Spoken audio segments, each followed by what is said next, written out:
আসসালামু আলাইকুম। হ্যালো সবাইকে, welcome back to my new video. আজকের ভিডিওতে আমি আপনাদের সঙ্গে খুবই সহজ এবং ইউনিক একটি রেসিপি শেয়ার করব।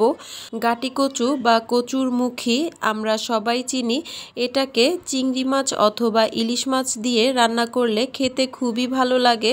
সবাই হয়তোবা খেয়েছেন, কিন্তু বাসায় যখন চিংড়ি মাছ বা ইলিশ মাছ না থাকে তখন কিভাবে এই গাটি কচু রান্না করলে অসম্ভব মজাদার হবে সেই রেসিপিটাই আমি আজকে আপনাদের সঙ্গে শেয়ার করব। আশা করছি আমার আজকের এই ইউনিক রেসিপিটি আপনাদের ভালো লাগবে এবং উপকারে আসবে।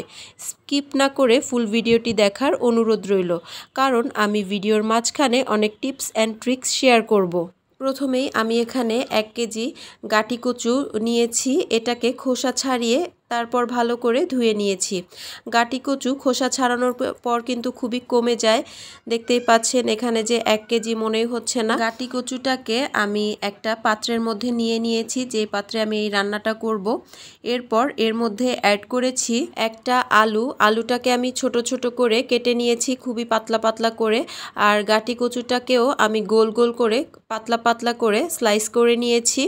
এরপর এর মধ্যে অ্যাড করেছি পেঁয়াজ কুচি, রসুন কুচি, হলুদের গুঁড়া, মরিচের গুঁড়া, ধনিয়ার গুঁড়া আর স্বাদমতো লবণ। সেই সঙ্গে আরও অ্যাড করেছি কাঁচামরিচ। আপনারা যে পরিমাণে ঝাল চান সেই অনুযায়ী কাঁচামরিচটা দিয়ে নেবেন। আর সেই সঙ্গে দিয়েছি 1/3 কাপ রান্নার রেগুলার তেল।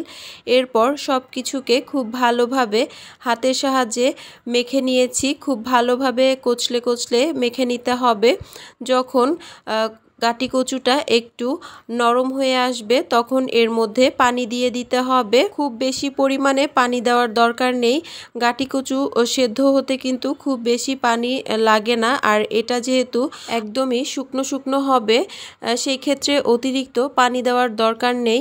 এভাবেই ঢাকনা দিয়ে রান্না করে নিতে হবে। আর একটু পর পর ঢাকনা তুলে নেড়ে চেড়ে দিতে হবে। নিচের গাটি কচুগুলো নেড়ে উপরের দিকে দিয়ে দিতে হবে, আর উপরেরগুলো নেড়ে চেড়ে নিচের দিকে দিয়ে দিতে হবে, যাতে সবগুলো প্রপারলি সেদ্ধ হয়। এই ধরনের আরও নিত্য নতুন ইউনিক অ্যান্ড ইজি রেসিপি পেতে আমার চ্যানেলটিকে সাবস্ক্রাইব করতে ভুলবেন না। যারা কাজটি অলরেডি করে ফেলেছেন তাদেরকে অসংখ্য ধন্যবাদ। ভিডিওটি ভালো লাগলে ভিডিওতে একটি লাইক, কমেন্ট এবং শেয়ার করতে ভুলবেন না।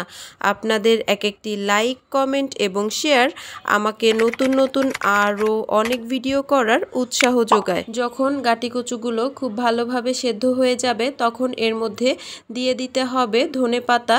ধনেপাতা দিলে এর সুন্দর একটা ফ্লেভার ছড়াবে। ধনেপাতা দেওয়ার পরে ঢাকনা দিয়ে দিবেন, এতে করে ধনেপাতার ফ্লেভারটা খুব ভালোভাবে ছড়িয়ে যাবে। আর কিছুক্ষণ পর পর নেড়ে দিতে হবে, তা না হলে কিন্তু তলায় পুড়ে যাবে। যেহেতু এখন পানিটা শুকিয়ে গিয়েছে, দেখতেই পাচ্ছেন যখন এরকম লেগে লেগে আসবে আর আধা ভাঙা হয়ে যাবে।